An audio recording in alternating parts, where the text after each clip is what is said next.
3200. Today, authorities in Jackson County released the mugshot of the jailer arrested Wednesday. 58-year-old Donald Morris is accused of having an improper relationship with an inmate. The Texas Rangers are investigating the case. The county employee faces charges of violating the civil rights of a person in custody and improper sexual activity with a person in custody. Bond was set at $75,000. 25 News Now has requested the arrest warrant in the case. A young contract worker at Formosa Plastics Corporation died this morning. Early reports say he fell 40 feet from a scaffold. 25 News Now weekend anchor Adam Seibel is live at Formosa Plastics and has more. Adam?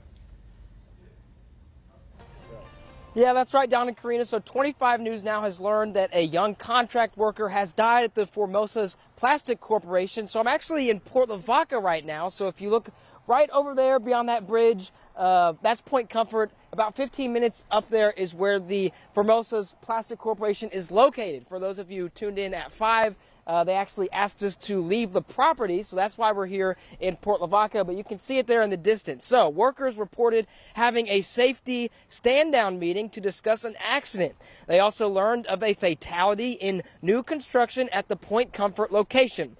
Early reports indicate that the worker who died was only on his second day on the job and fell 40 feet from scaffolding to his death.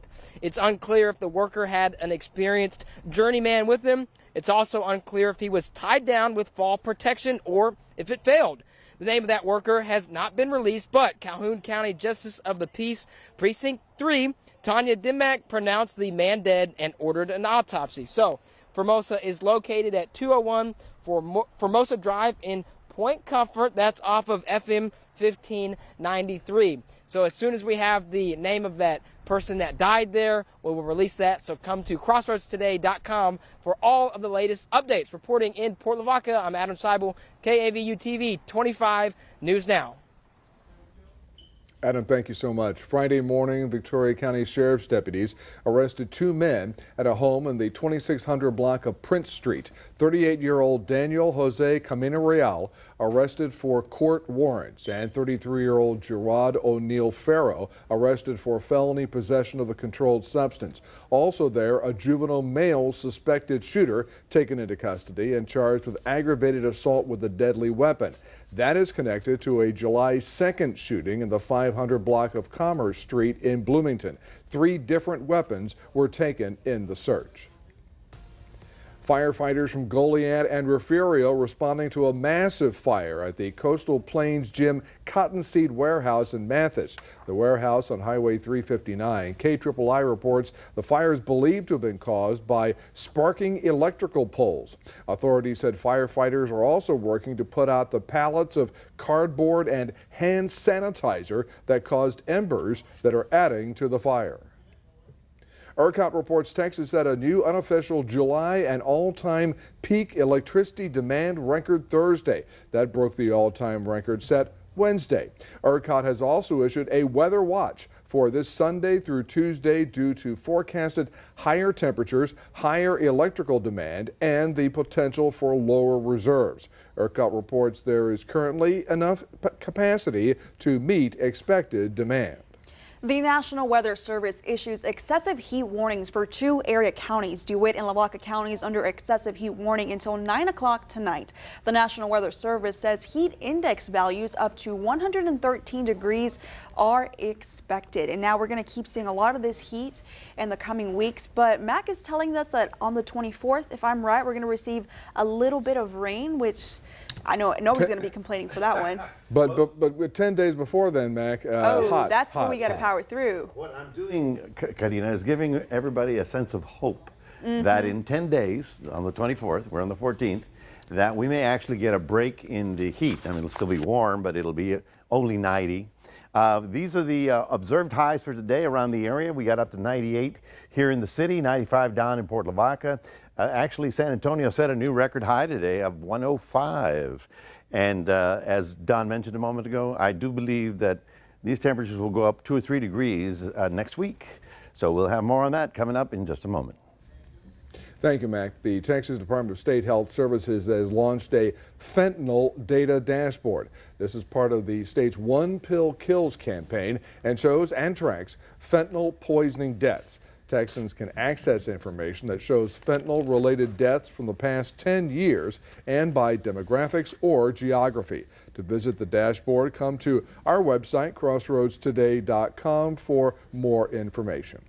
Officials in Texas installing 1,000 feet of floating fence in the Rio Grande to deter migrants from crossing the river illegally near Eagle Pass.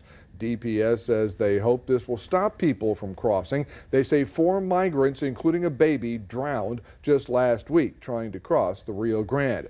Not everyone is on board with this new move. An Eagle Pass kayaking outfitter suing the state and Governor Greg Abbott, saying the barrier threatens both his business and the ecosystem of the river. Texas, under orders of Governor Greg Abbott, has sent another bus of migrants to Los Angeles, and it had a few bumps along the way. This is the 3rd bus of migrants to arrive from Texas, these migrants seeking asylum. The 3rd wave of asylum seekers from Texas arrived via bus in Los Angeles early Thursday afternoon. 30 people, including 6 children from Haiti, Venezuela, and Mexico, were escorted from Union Station by LAPD officers and received at St. Anthony's Croatian Parish Center in Chinatown. We're feeding them, where we have clothes, we have toys for the kids, we have a safe space where they can at least breathe and feel that they're safe and communicate with their families. At the church parking lot, we met LA resident Gladys Leon, who is anxiously waiting to reunite with her cousin, Xochitl. She was the one that told me that it was gonna come here till late. She tells us last time she saw her a year and a half ago, things seemed fine. But 3 weeks ago, Xochitl, her husband, and 2 children fled their home in Guerrero, Mexico, after experiencing extreme violence. There was an issue that happened, I believe, around in May, around the date that they live. Leon says they took a bus to the border and arrived in Brownsville, Texas. There they filed for asylum status and were granted a bus ride to Los Angeles. LA Mayor Karen Bass's office says they were notified by the city of Brownsville about the transport on Wednesday and activated a plan with its faith and nonprofit partners. Staff from the nonprofit tell us that the 30-hour bus ride here to Los Angeles was not an easy one, especially with the heat. The bus was overheating, and so they were taking it slow, which extended the journey for, by about an extra 10 hours. But now they've arrived. At the church, migrants will also get health and mental health screenings and legal support for their immigration cases. In the meantime, Leon says she's just happy to see her family. I believe she's what do you call it? Nervous, excited. And this leads us to your viewer poll this evening. The question is sending migrants to sanctuary cities a good strategy for the migrant situation, yes or no? According to these results, 40% are saying yes and 60% stand at no. We want to keep on hearing from you. Come to crossroadstoday.com/vote, and we're going to have an update on 25 News Now at 10. Now, a group of 5 Texas families and 3 doctors filed a lawsuit in state court seeking to block the state's new law that bans gender-affirming care for minors, arguing it violates parental rights and discriminates against transgender teens. The lawsuit was filed Wednesday over Senate Bill 14, a law signed by Governor Abbott set to take effect September 1st. The law prevents transgender minors from accessing hormone therapies, puberty blockers, and transition surgeries, though medical experts say such surgical procedures are rarely performed on children. Texas General Land Office Commissioner Dawn Buckingham celebrates a ribbon-cutting ceremony and a significant milestone in their ongoing efforts to rebuild communities affected by Hurricane Harvey. The Texas General Land Office awarded a substantial grant of nearly $5.5 million toward the construction of the 21-unit affordable rental complex. The completion of Enclave at Independence provides the community access to safe, affordable, and sustainable housing. We love being a part of helping communities grow the way they need to grow. What I say every day is the metric that we measure our agency by is you're supposed to serve the people you're supposed to serve, and you're supposed to do it well. Of these apartment units, 51% are guaranteed for low to moderate income residents. Today is the deadline for teachers with Houston ISD to submit their resignations without penalty. KPRC reports state law required educators to resign from their contract at least 45 days before the first day of school. If educators resign after the 45-day mark, their teaching certificates could get suspended by the state for 1 year. Houston ISD Superintendent Mike Miles said Friday's deadline does not apply to those moving to another position within the district. Remember to subscribe to our YouTube channel, Crossroads Today. Hit the like button and click the notification bell. Then you'll get Crossroads Today on YouTube. And stay with us. Coming up on 25 News Now at 6, a 79-year-old man gets bitten by a gator in Florida. Also ahead, millions of people under dangerous heat warnings all across the country.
Year-old Florida man is home, recovering after he was attacked by an alligator in his gated community early Thursday morning. The victim made a distress call to 911 at approximately 5 a.m., triggering a rapid response from local law enforcement. The Collier County Sheriff's Office says this nearly 7-foot alligator took a chunk out of the man's leg. The victim told dispatch he had been on a morning walk inside his gated community when the gator jumped him. Well, I'm bleeding. I don't know how bad it is. It's profuse, and there's a lot of skin ripped off, I can see. Probably some muscle. We'll figure out for a walk to stay healthy, I get bit by an alligator.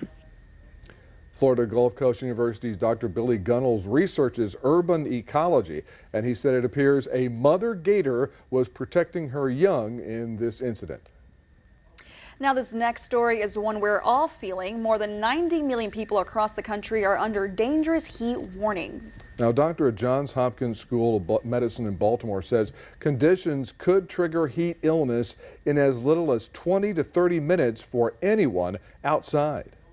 Triple-digit heat across much of the U.S., and it's only getting hotter. The National Weather Service says a heat dome will reach peak intensity this weekend over the western and southern U.S., pushing temperatures as high as 126 degrees or more across the region. Heat is fatal. It is something that the public needs to take seriously, and it can impact everybody. Nobody is immune. Phoenix, Arizona has seen temperatures over 110 degrees for 14 consecutive days. In 5 more, they'll break their previous streak. Forecasters predict over 100 daily heat records could fall over the next 3 days. More than 1,000 were broken in June. Outside workers like delivery drivers are struggling in extreme conditions where it can reach 130 degrees or more inside unair-conditioned trucks. Public pools are now critical cooling centers. Having a pool like this nearby within a mile, 2 miles of your home is incredibly essential. One environmental author believes fighting climate change starts with city planning. But we have opportunities to do amazing things and build cities, for example, in new ways. I mean, a simple example is just sort of more green space and urban trees. Building more climate change resilient infrastructure is an idea shared by the Biden administration. Let's redesign it. Let's make it safer and more resistant to floods or droughts, wildfires, or whatever the biggest threat is. I'm Laura Aguirre reporting. We invite you to see what we're tweeting about on our Twitter page. Our partners at the Texas Tribune have an article about an $18 billion tax cut for property owners heading to Governor Greg Abbott's desk for signature. And now here's Mac. Well, thank you very much. This is the heat dome that's going to be affecting not only you and me, but pretty much all of the southern half of the state. Where the center is, because it's like a hill, okay? It's like a mountain. So where the center is where the pressure is highest. That's where they're getting the ridiculous temperatures. Now, you know, I've been talking about the high temperature in Death Valley this weekend. It's supposed to be 131. Guess what? People are going down there to visit. They want to be there and feel it. I hope they know what they're doing. We'll talk about your weekend coming up in a moment.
Welcome back, everybody. Obviously, the heat is everything that we're talking about. 93 right about now. It did manage to get up to 98 today, and I'm serious when I tell you this. Next week, we may notch that up 2 or 3 degrees. I know you just can't believe it, but that's we're going to be in this area, the record-breaking area, next week, and I'll tell you why in a second. These are the highs today. 91 at Rockport with a nice breeze. We got a good breeze here, but we still managed to get up to 98. 102 in Gonzales. Temperatures around the state on the ridiculous side. Again, I-35, everybody on I-35 at 100 plus. And if you go west, it's actually worse. The desert Southwest, yesterday, I don't know if you remember this, but the low temperature, the overnight temperature in Phoenix was 95. That was the low temperature. So this is what we expect for tomorrow. We'll still be about 98 as we go through this weekend. It's next week when the center of that bugaboo finally moves over us. So lots of sunshine expected. If you're going to be outdoors, just take it easy in the middle part of the day. You're going to perspire a lot. If you want the kids to play, sundown would be a good place, a good time. And early in the morning, we can go out there and walk the dog and all that good stuff. Shower activity is at a minimum over the state of Texas, even though New Mexico has some, and so does Oklahoma. And now the heat advisories, well, right on through. I mean, right on through this weekend, right on through all of next week. As I mentioned at the top, 10 days from now, which is July 24th, I expect there to be a little bit of a change, but for this weekend, it is a blazing weekend all over the western, south, and west. Now, the dome is over Arizona. That's why Death Valley and even California, if you know Fresno, California, they're going to be at about 110 to 115 That's the entire San Joaquin Valley over the weekend as well. That dome is forecast to move over us by the time we get to Monday and Tuesday. There is a little band of showers that'll come ahead of it, but when it does come over us, yikes, it's going to hurt. That's next week at the peak of the storm, not the peak of the dome that will be on top of us. Then in the 10-day period, this thing is going to back up and go up to Salt Lake City, where they're going to have the heat, and that's going to open up the door to get us a little nice north wind blowing. I'm not saying it's going to get, chilly, but I'm saying we should be out of the triple digits and maybe not as warm. We have a storm out in the Atlantic that cannot get its act together. It's called Don. I don't know why they gave it this name. Oh, here's why they gave it the name. It wobbled up to the north, and it wobbled down to the south, and it wobbled up to the east, and then it's going round and round and round and round. Can't decide what it's going to do, but it's called Don. You get it? It's just, I was waiting for that one. Anyway, on the other side of the world, we've got this storm. This storm is Calvin. It is going to be a hurricane. Then it's going to fall apart, and the remnants are actually expected to reach Hawaii. So that's going to be interesting, but it should not be a storm. For those of you in Port Lavaca, getting up at 83, topping off at 96. Yeah, it's a warm weekend. For Cuero, we stop up at 80, get up to 101. And for the rest of us here in the Crossroads, we'll be dealing with heat indexes very warm and going up for next week when we should see the triple digits here in the Crossroads. That is your 7-day forecast. Just reminding everybody we do have a QR code. We'd love for you to scan that, and we can send you all the tweets and information and all the headlines you need to have. And so now we'll toss it back to Karina. Thanks, Mac. And now we're going to go to sports after the break.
Howdy Crossroads, we are minutes away from Tapper Scrap 6 and sports reporter Zach Brown is live at the Victoria Community Center with the latest. Zach? 3, 2, 1, go. Well, this ring right now empty, but pretty soon the 6th annual Tapper Scrap promises to deliver some of South Texas's best knockouts. But you've been warned, what goes on inside of this octagon is not pretty. There was about 1,000 people that showed up here last year, and it looks like that again this year. They've come to see these fighters put it all on the line tonight. We've got a few title matches coming up in the lightweight division and the bantamweight division, but there's a full card of 12 bouts ready to take it to the mat. Now, let's go back to that lightweight title fight. Both guys are local. We have Port Lavaca's Cole Knapp and Victoria's Johnny Ramirez competing for the first ever lightweight championship belt. Lots of bragging rights on the line. Who's going to win? Only time will tell. Reporting live, Zach Brown, KVUE TV 25 News Now Sports. Thanks, Zach. Yeah, exciting stuff going on at the Victoria Community Center. Not so exciting news. The Victoria Generals are on a 2-game losing streak after last night's heartbreaking loss. In the game against the Seguin River Monsters, the Generals were off to a hot start, scoring 6 runs in 5 innings. The River Monsters were down, but came fighting back in the 5th to score 3 runs to make it 6-4. Victoria continued to add to its lead, and it looked as if it was going to be all wrapped up. But as they say, it's not over till the opera singer sings, and the River Monsters hit a walk-off grand slam to win the game and increase the Generals' losing streak to 2. The Generals will again take on the Seguin River Monsters tonight, looking for win 1 before coming home on Saturday. And speaking of Saturday, the Generals are hosting a strikeout cancer night at Riverside Stadium. The Generals will have an auction selling game-worn jerseys after the game, with 100% of the money going towards the fight against cancer. Gate opens at 6 o'clock with first pitch starting at 7:05 against the River Monsters. 3-time Olympic gold medalist Gabby Douglas says she will return to competitive gymnastics. On an Instagram post on Thursday, Douglas said she wants to find joy in the sport she loves. Douglas added the hashtag 2024 at the end of her post, implying she will compete in the Paris Olympics next year. Douglas won 2 gold medals at London in 2012, including the all-around event and a team gold medal at the 2016 Rio Games. Her return means all 3 previous Olympic gold winners in the all-around event will compete in Paris. Douglas joins 2 previous Olympic winners at the gold all-around event after Simone Biles and Suna Lee were confirmed as registered. Well, that's your sports. Don and Karina, back to you. Thanks, Gino. We're back in a moment. A little bakery in Minnesota claims to sell the world's best donuts.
And finally tonight, a Minnesota donut shop claims to have the world's best, and they have the name to prove it. This Grand Marais donut shop boasts not just the town's best donuts, not even Minnesota's best, but the world's best. Since 1969. 5 generations of the same family all pitch in to help. That's especially true as they launch their Grandma's book. There's Grandma. This book pays tribute to the woman who started it all 54 years ago. 54 years, that's a lot of dough. Well, and you're world's greatest. You've got to have a lot of dough, you know. I mean, and you should make a lot of dough too. Probably. That's a big statement, though. The world's best donut in the world. In the world?